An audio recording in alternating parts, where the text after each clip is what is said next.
How to play Fortnite with two players on the same console. Welcome back to the channel, and let's start with this video. For this, you will need two controllers and two Fortnite accounts. Each player needs their own account for this.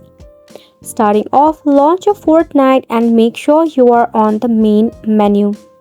Connect the second controller to your console and turn it on.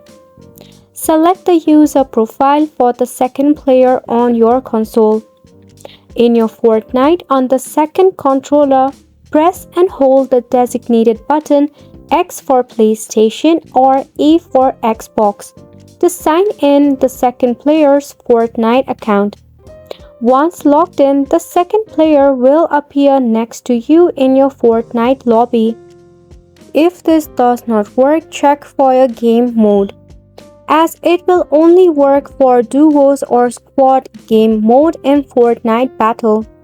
You can't use it for creative mode, limited time modes, or solo play. Both of you will need to be using the same language setting in your Fortnite. If one player disconnects or exits the match, the split screen session will end for both players. Once you have kept this in mind, you will have a smooth gameplay in your Fortnite.